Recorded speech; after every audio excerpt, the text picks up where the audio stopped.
Hello? Okay. We are off to a great start. Me being completely clueless on what I'm doing at bank. I was so close. I was like, all right, I'm settled. No one has done the exercise redeem.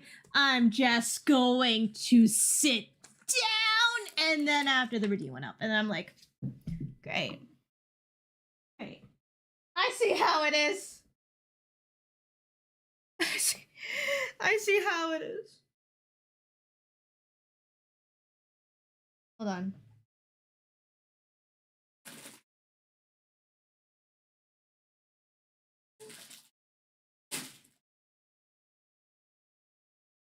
Looks like it timed it just right. Yes, so it seems. 1, 2, 3, 4, 5. I hope you're happy.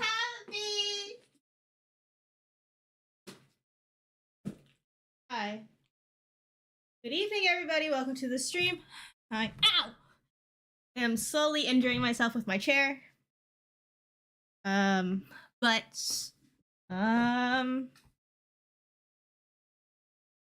Now go get your water you forgot. What water?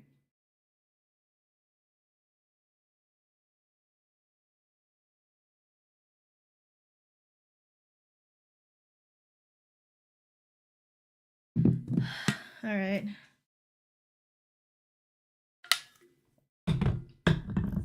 Now, what am I working on today? I have so many things I could work on. But it's okay. We'll work on one of the things that has a deadline. Granted, everything has a deadline.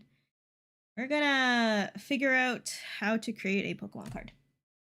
So, work on the world. Yes. Which world? Minecraft world? My own world? My own small isolated world? Which world? There's so many of them.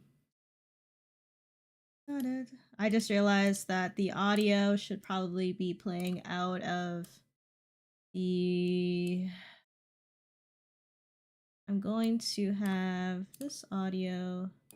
The BGM will play off YouTube side, not that side.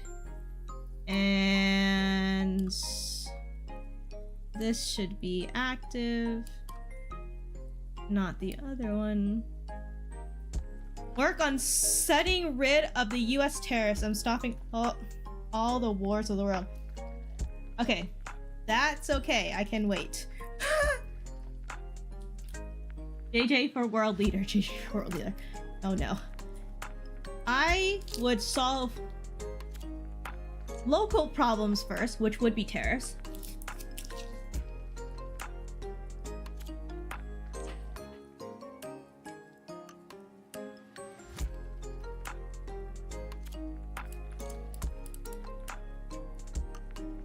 Because if I can get rid of tariffs, then, you know,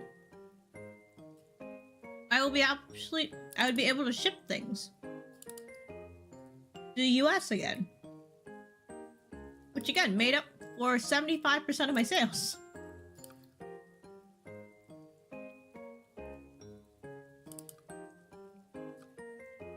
I have random DMs once every 2 months that's like, hey, you ship to the US? And I'm like, no.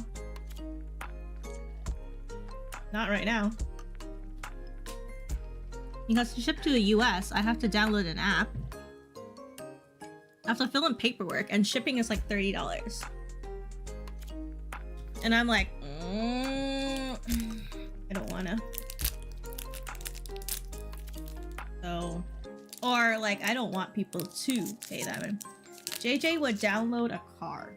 Download a car? What? Buy a car.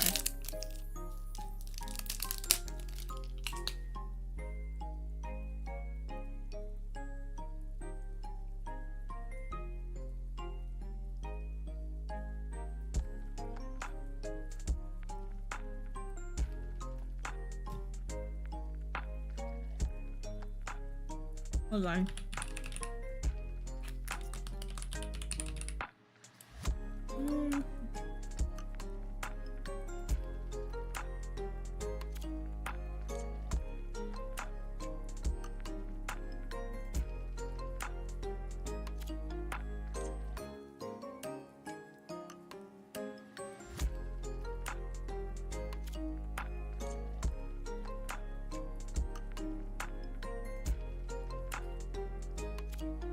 Okay, so they didn't put those messages. They didn't put those messages in your movies. What movies?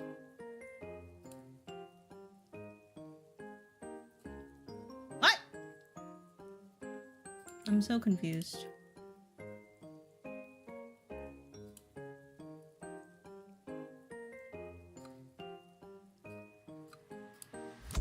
Okay. So, yeah. In every US VHS or DVD, it would play an anti-pirate message about downloading a car. What?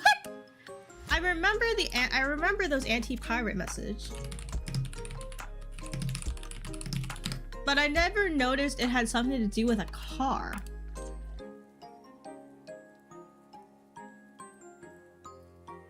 The only thing that I've ever gotten was the FBI warning one. And then the unauthorized reproduction and distribution of this copyrighted work is illegal. Criminal copyright infringement, including infringement without monetary gain, is investigated by the FBI and is punishable by up to 5 years in federal prison and a fine of $250,000. Except it was for a Canadian distribution, and I'm looking at it and I'm like, all right, sure.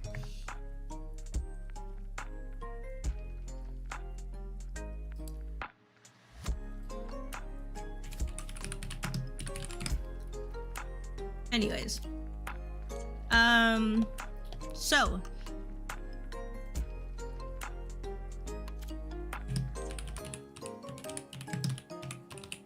I am tasked with 2 things for this. So I am participating in a Pokemon TCG rally in Anime North. And so for that, I am going to be creating 2 cards. I am going to be designing a Vulpix one and an Alolan Vulpix one.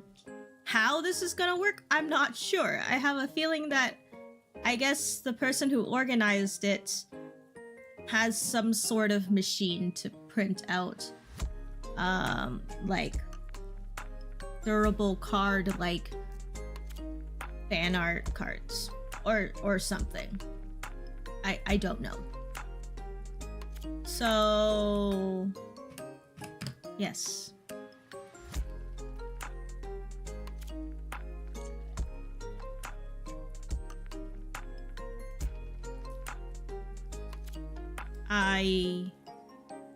Yeah. That's all. That's all I got. Now, what kind of pose am I going to make? I do not know. Sent you the ad. Thank you. I just restarted my computer.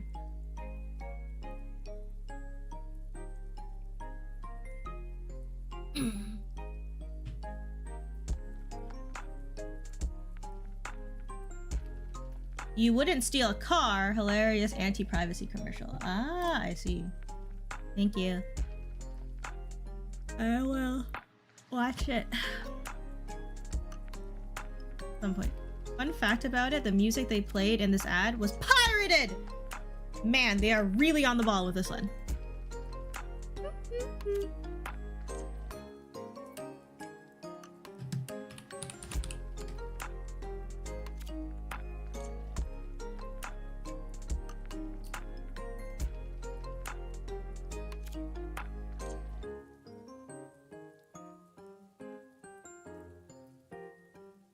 How do I draw a fox pose? Fox pose.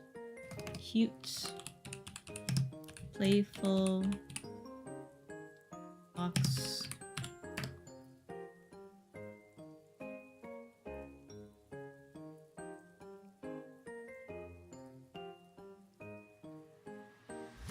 Sure.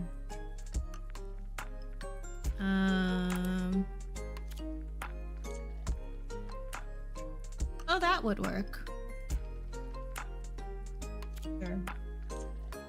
Okay. Okay, let's see. Illustration.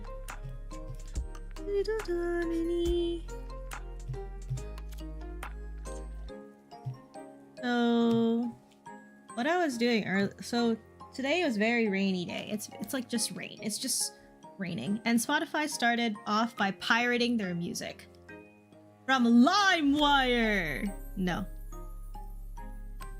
Okay. I still find it hilarious that I still remember LimeWire.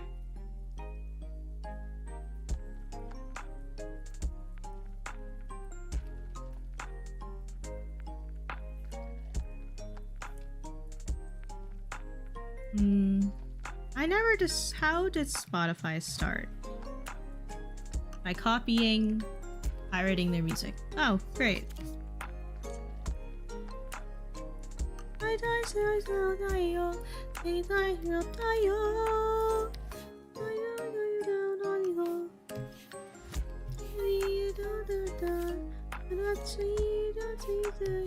They pirated their music and asked for promotion later.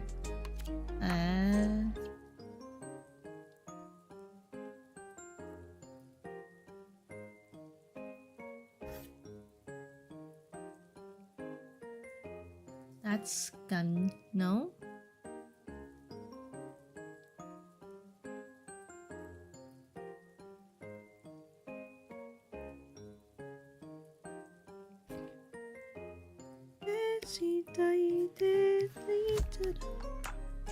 Then for permission later. Oh, saying, look at how successful it is. I deserve to get this. I see. Okay.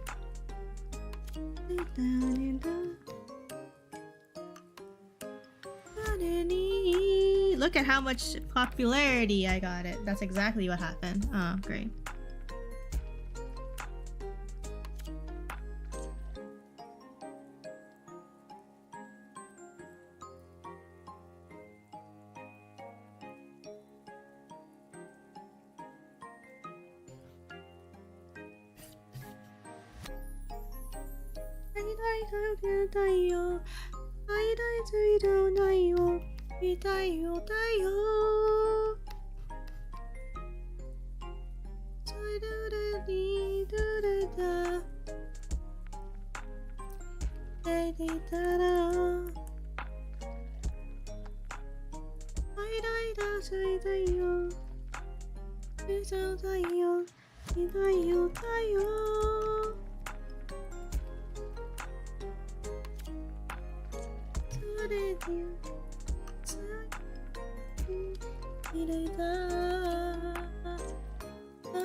I see.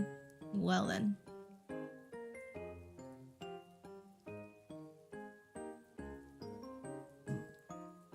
Oops, my bad. Excuse me.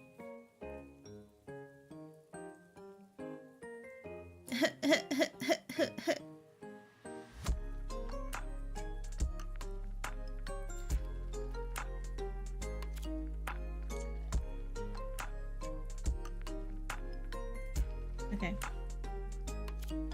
Yes.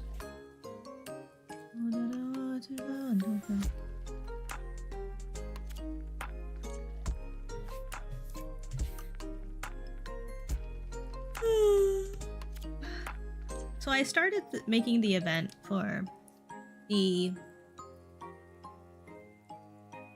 subathon, and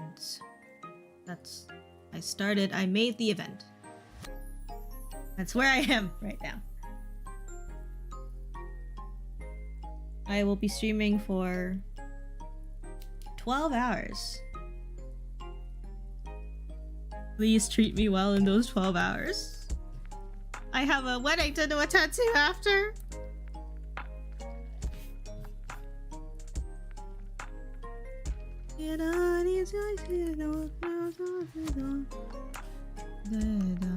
Another fun story is about the AW Peace Sniper rifle was made by 3 guys in a garage, submitted to the UK government as a haha funny, and it was accepted.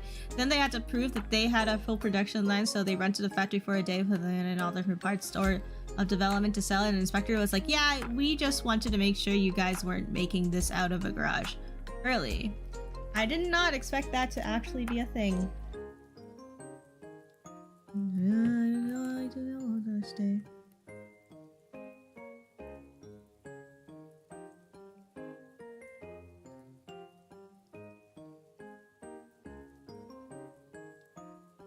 That got away. They got away with it. Okay. So then what do they do with it afterwards?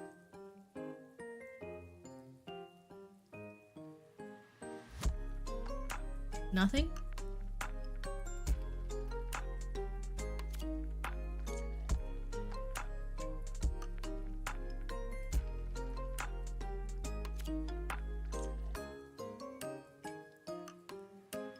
Doshite?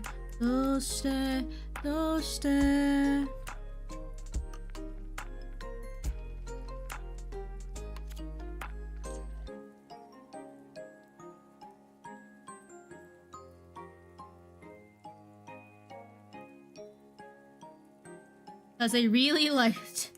I see.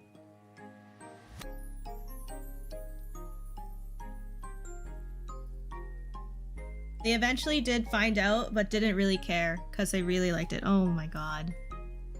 Okay, so did they start working for the government afterwards? That's what it seems like it's happening.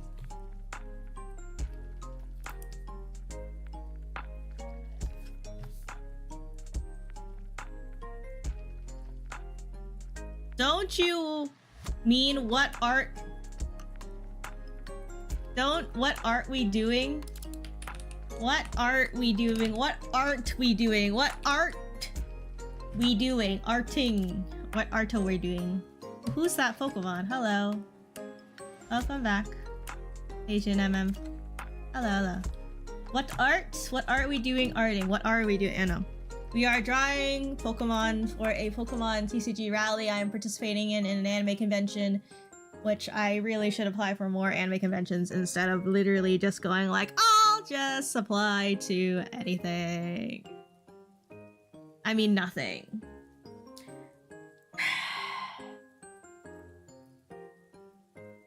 All right, I need to apply for more things. I've had at least 4 different people ask me this weekend. It's like, oh, you're not going to Comic-Con? And I'm like, no, because I don't want, because I know if I go, I'll use money. So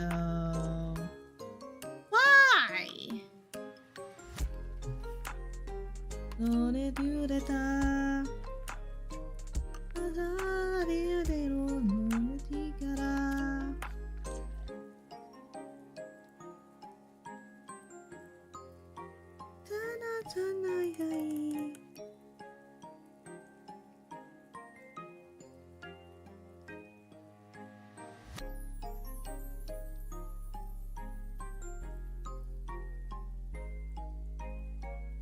Granted, there's not, understandably, it's not just, you know, things like buying things that I have to go at a convention, but honestly, I feel like that would be the only thing I would go to a convention for at this right now. If I wasn't tabling, I feel like I would be going mostly just to buy and support other artists, and currently my wallet cannot support that. So yes. JJ, do you think that Pokemon is a reflection of our world? That sounds like a rather deep question. Yes?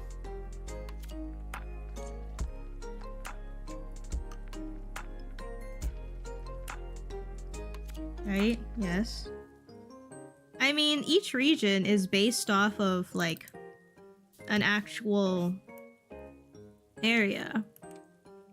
Right? So, There is some possibility.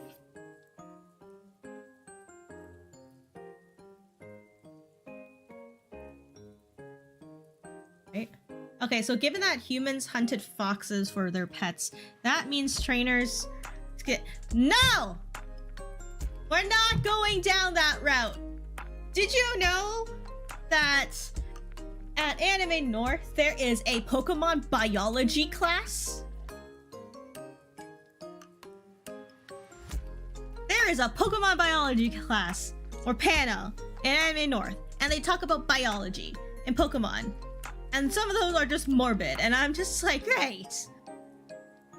Supposedly. I don't want to think about it. Thanks. Thanks, Frozen!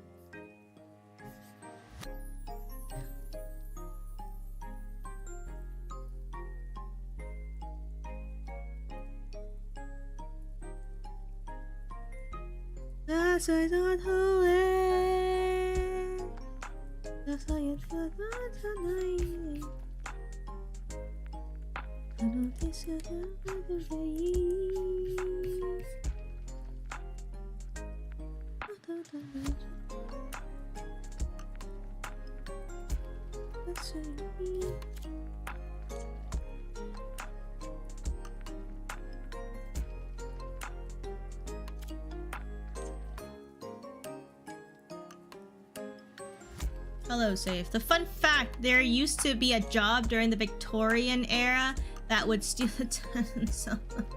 Oh, Frozen, we are past the time for those kinds of stories. You already told one today in the community about FMA.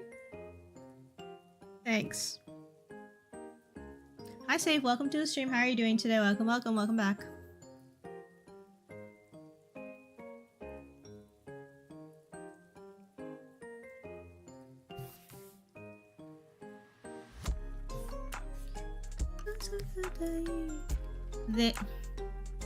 Never mind. Just gonna keep going.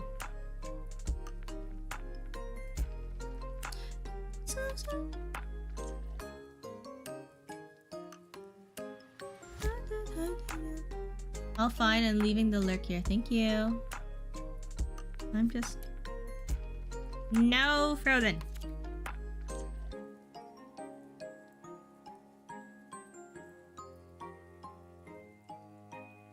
I'm just gonna assume Frozen is on a roll today.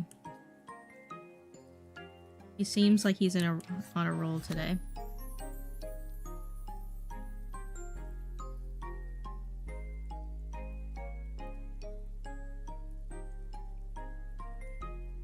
Frozen, why are you on a roll?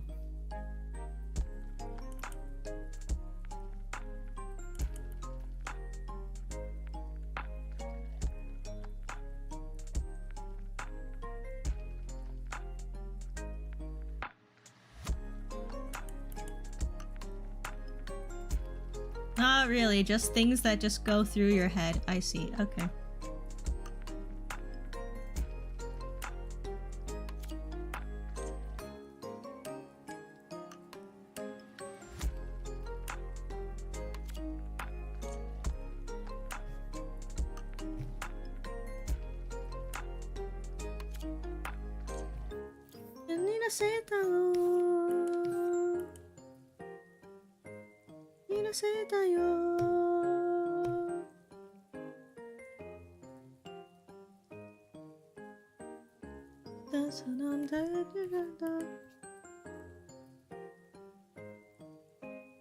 And since history has been an interest of mine, I can't help but draw parallels to current events and stories people tell you. I see.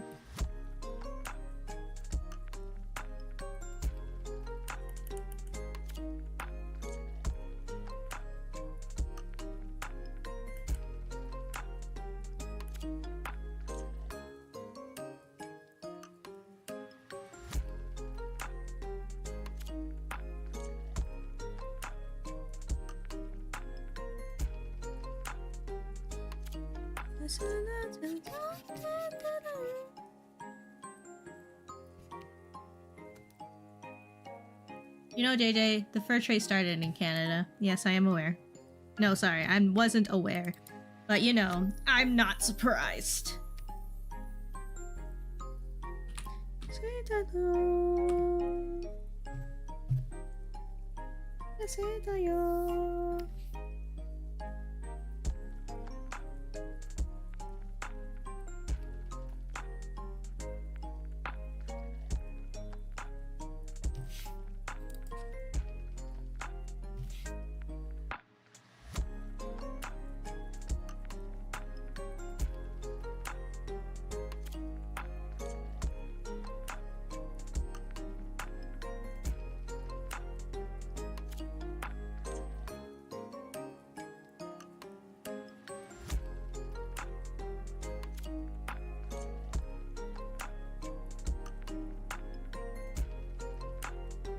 Thanks. Thanks. No. Runs away. Just runs away. Just runs away.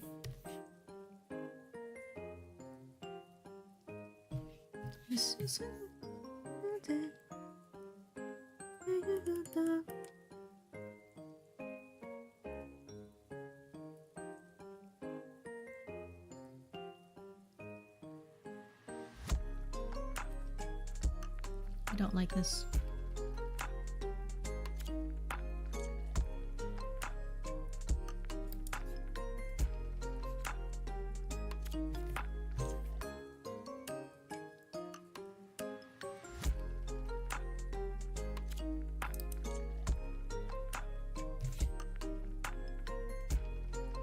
No.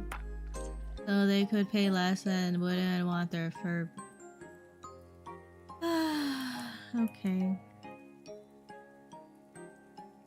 I am so learning so much about Canadian history right now. What is happening?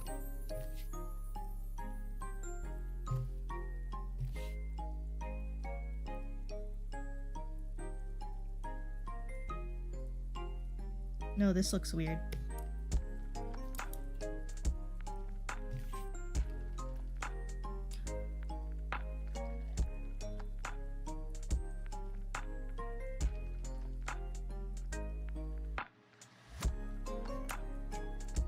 Hello,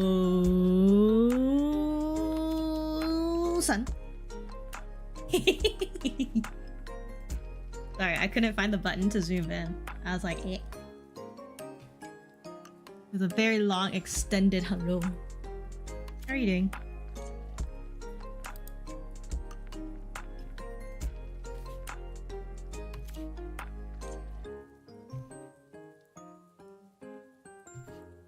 Doing alright? That's good.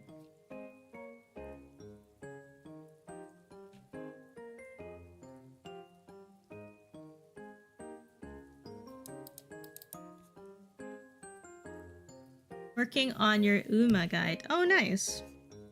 Well, you're welcome to take a break from that and learn about some North American history from Frozen. But in reality, currently I'm working on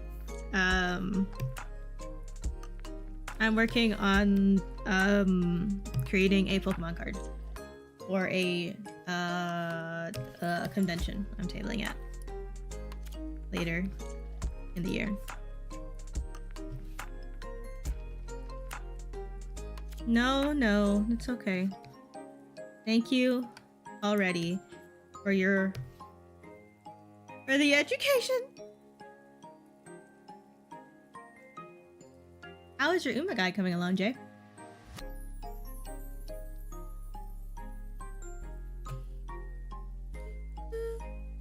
I got 30 pages to do for one section I finished. Oh, nice. Wait, sorry. I got 30 pages to do for one section. I finished 1 of 5 sections. Oh. That's a lot of writing to do.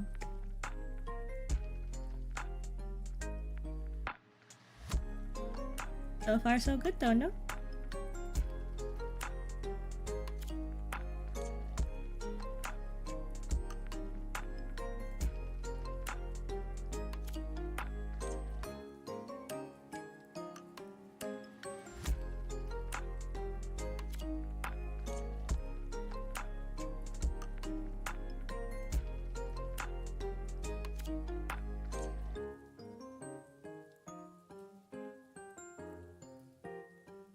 I had to grab hyperlinks for all the UMA cards. Oh, yeah, that's tedious. They used to pay someone to go into sewers, outhouses, to collect the human waste to help across.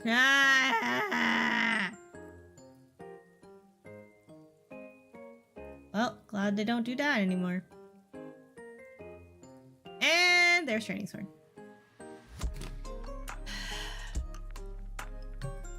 Hello, Training Sword. Who said they don't? I would like to believe they don't. 1, 2, 3, 1, 5. Hello, Winter. Welcome to the stream. How are you doing today? Welcome, welcome.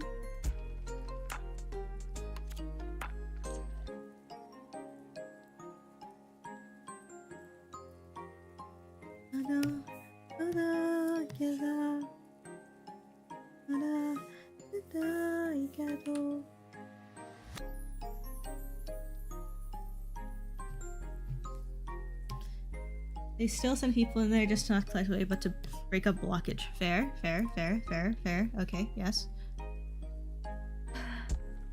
Okay.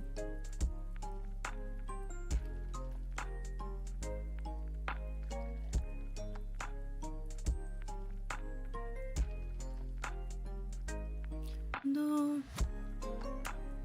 Hello, yo, on YouTube. Hello, welcome to the stream. YouTube found you for me. Nice. I am trying to figure out what I'm doing.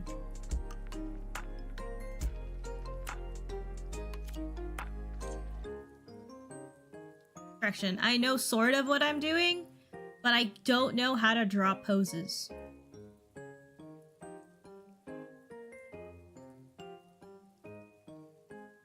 Cleared.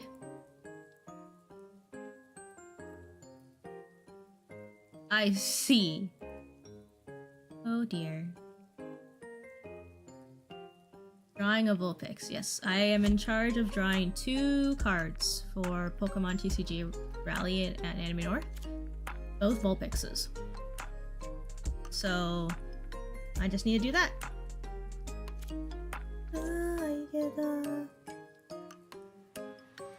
Wait. Fox sitting lay.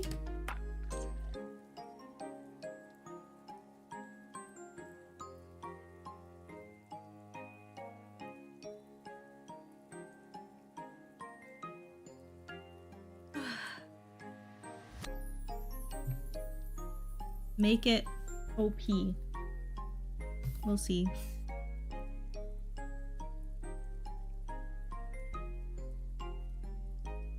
Vulpix.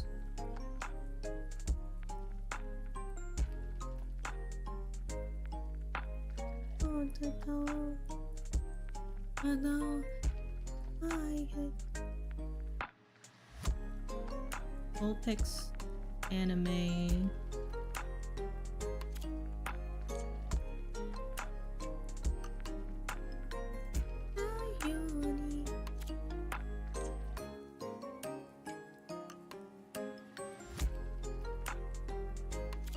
Maybe if I can just draw this. In one case, it killed every nobleman present except 2 of them. Except 2. One of them was a king. I see.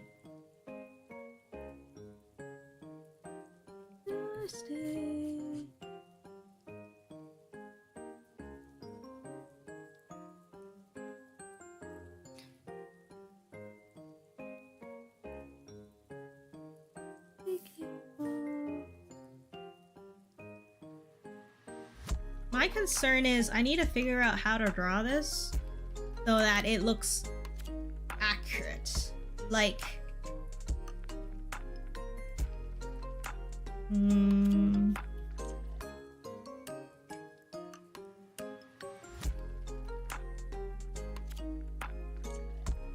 like, let's say, for example, I can have a picture of Vulpix sleeping, but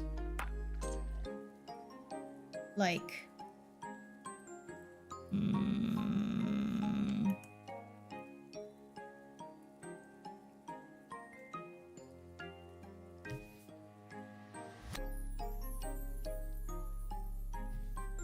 And here's the eastern piece. The Tome Fortress used to have swords. There was until Ra stole them and destroy the current ruling dynasty.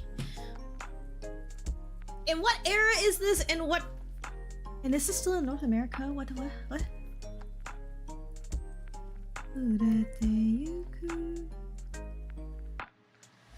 Is this still North America?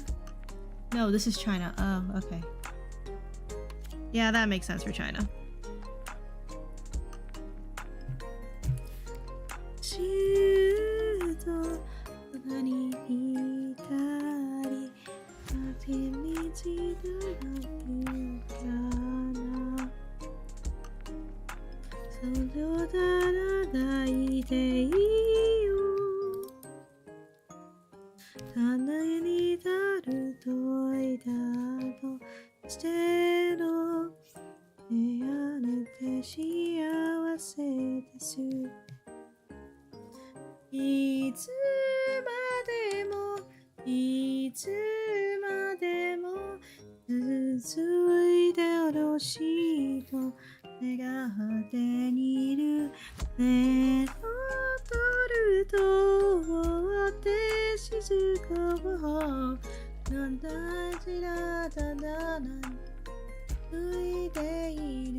I don't know how to draw this.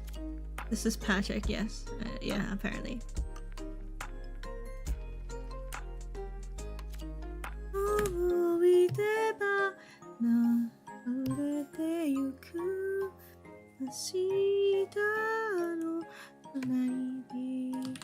Vulpix.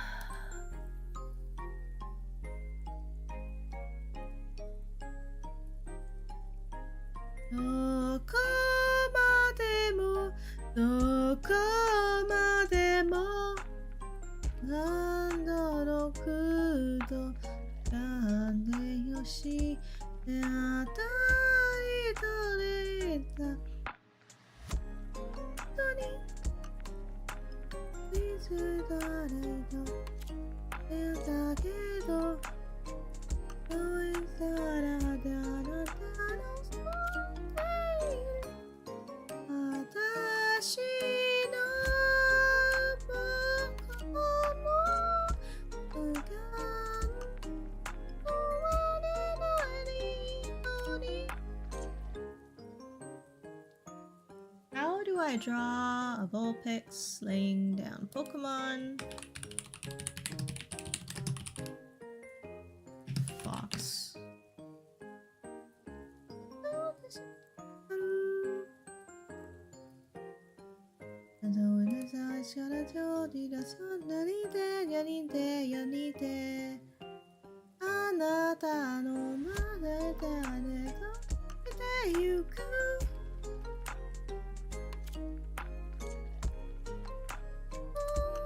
This is what I get for trying to draw Pokemons in different angles.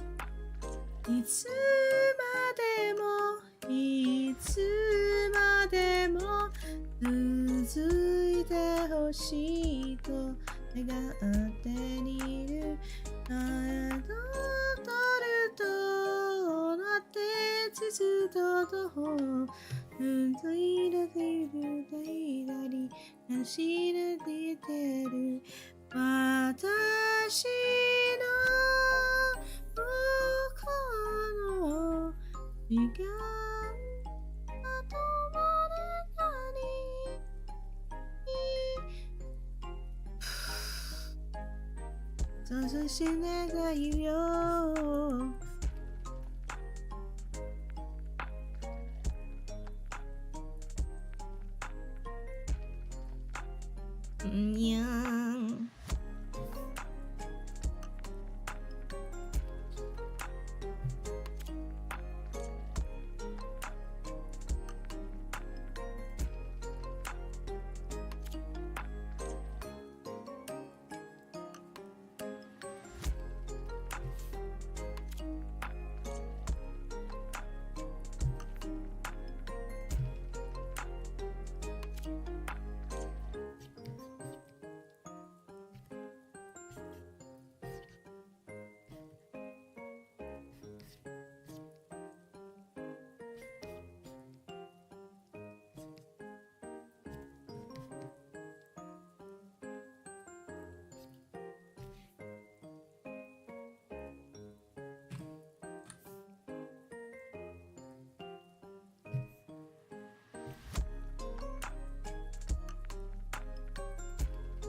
Hello, Andrew. Welcome to the stream.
Okay, I don't know how to draw. Perspective. I don't know how to draw perspective.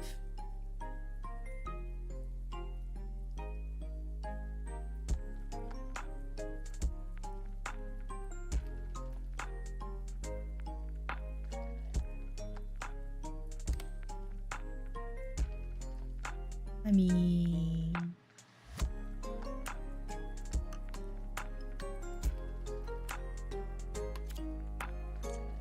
Is it even supposed to be on this angle?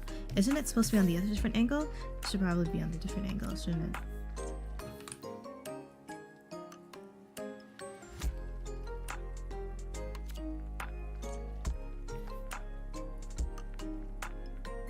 Let's just delete it. Let's just delete it all.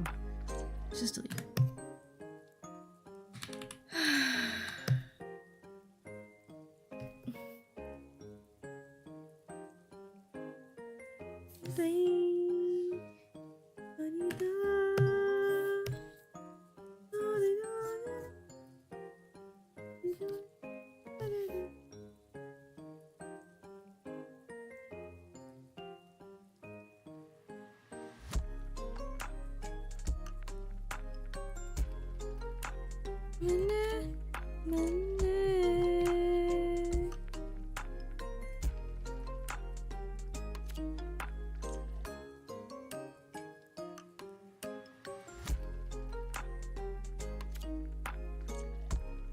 This doesn't feel right either.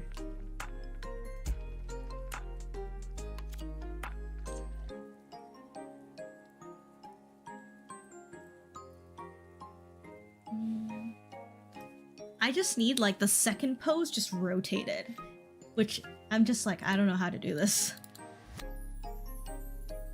Okay, so if it lays down, thank you, yo.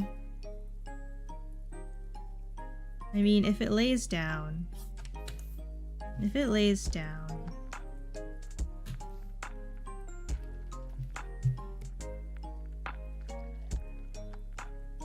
If it lays down, it means...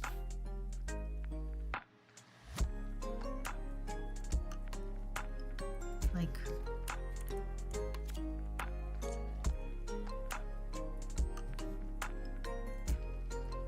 Hold on. If Vulpix lays down like this...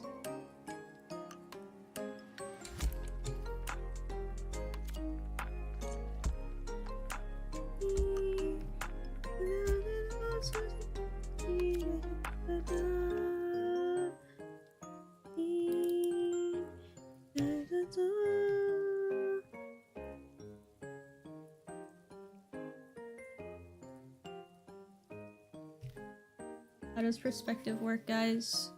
Doesn't. Perspective doesn't work.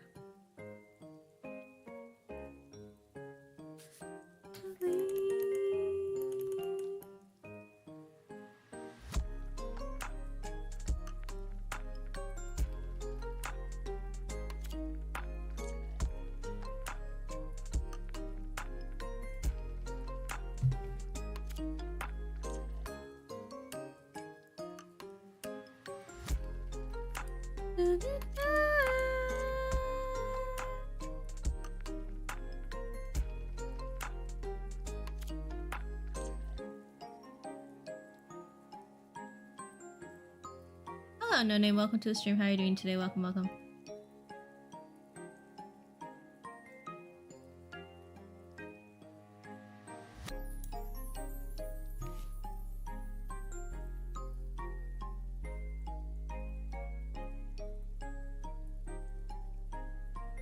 Unfortunately, it requires a combo of thinking and imagination. Yes. Why did I choose this pose of all poses? I could just change it. In honesty, I could just change it.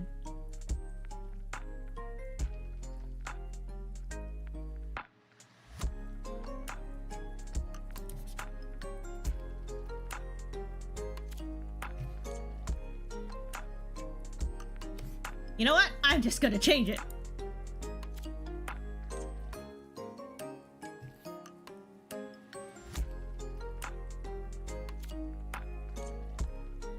Couldn't catch last stream, but here for this one. Thank you. Thank you for coming by the stream today. Is this an Alolan or Kanto? It's an Alolan Vulpix.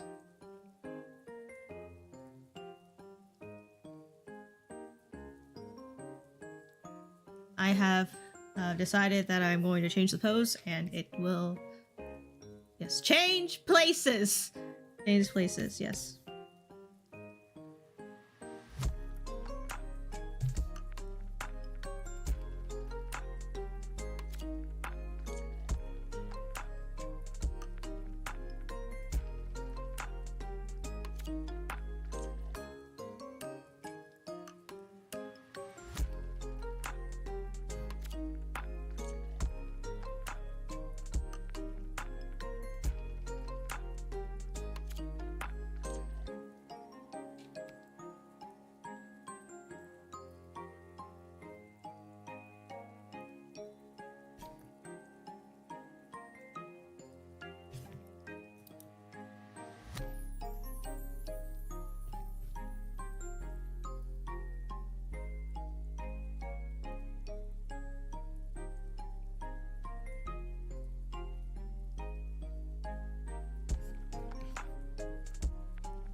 So I need to draw, or I'm tasked to draw 2 Vulpixes. One Alolan and one Kanto. Kanto. So yes.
Yes, let's not also draw the back legs.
Yeah, this will work.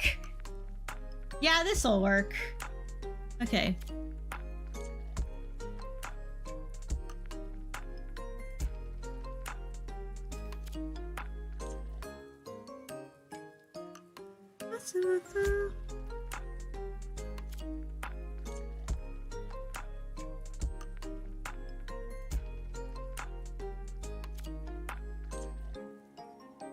Yep, this will work.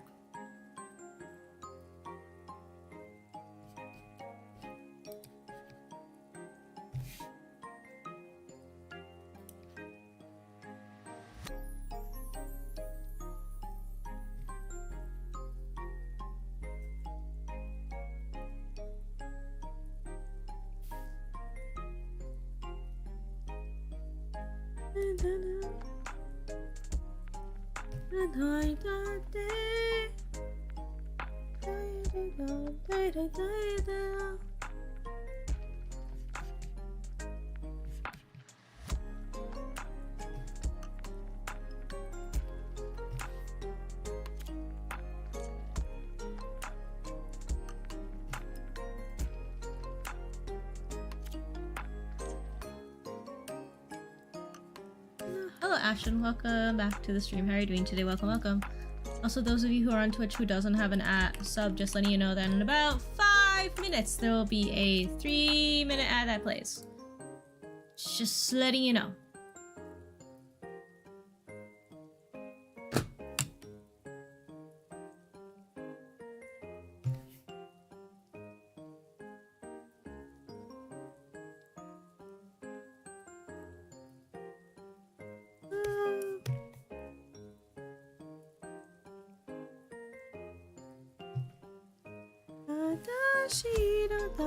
I'm good, and thanks for the warning. How's the art going so far?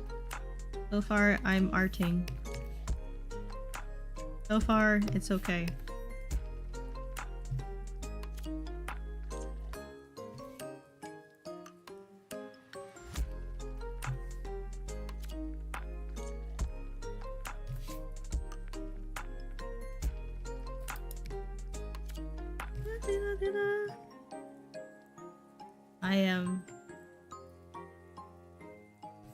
I am arting. Yay! Anyways.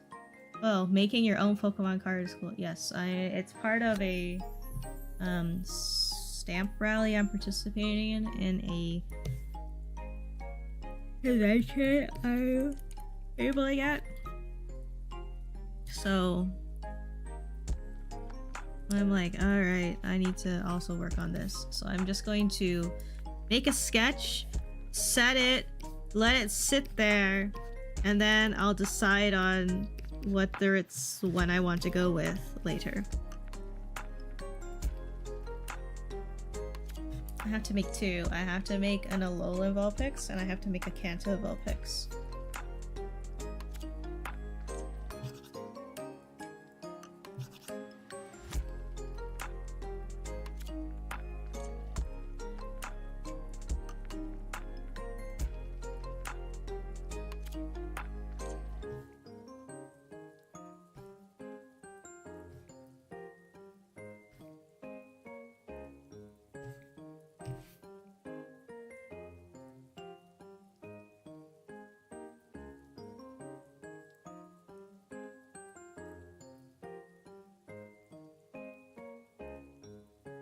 Ta-da.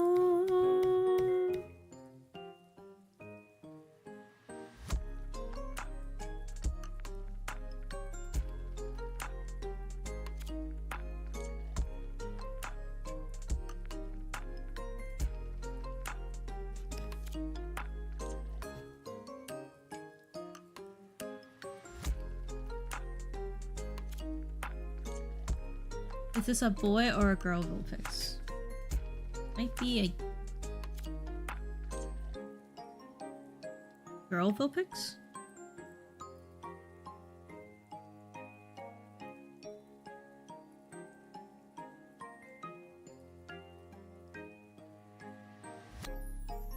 Ta-da.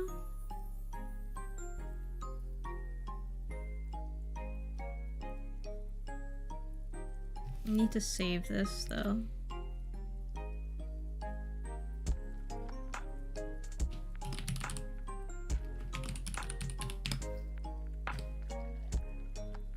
And then I'm going to duplicate this as a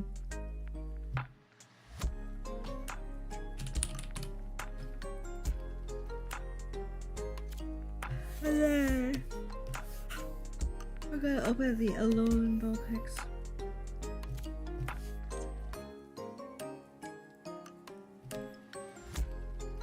I'm gonna save this one as Kanto Vulpix. Okay, so this is the Alolan Vulpix. This is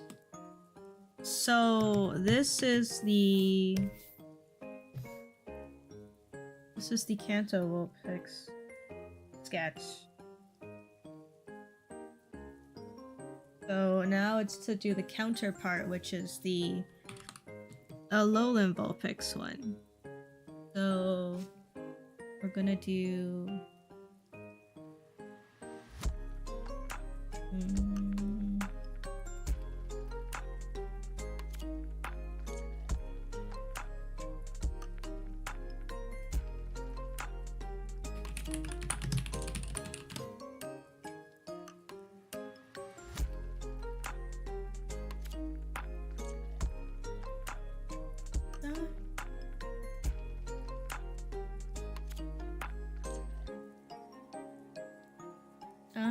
let's see.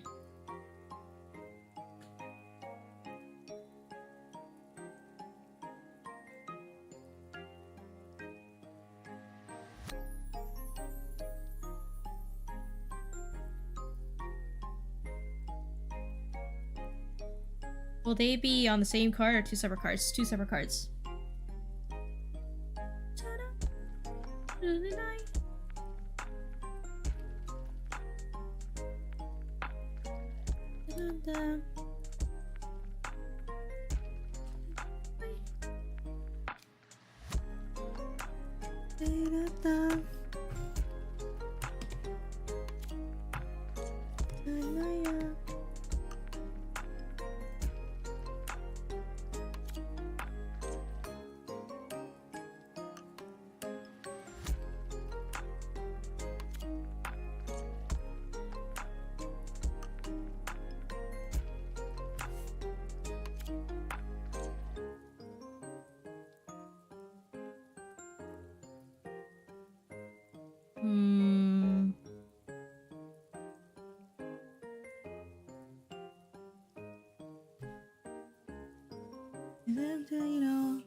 So how have you been lately?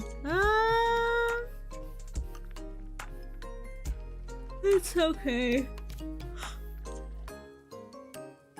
Back to work tomorrow.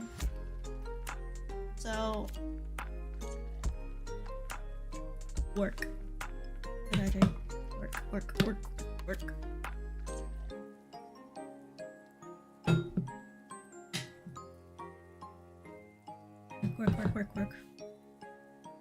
Many work.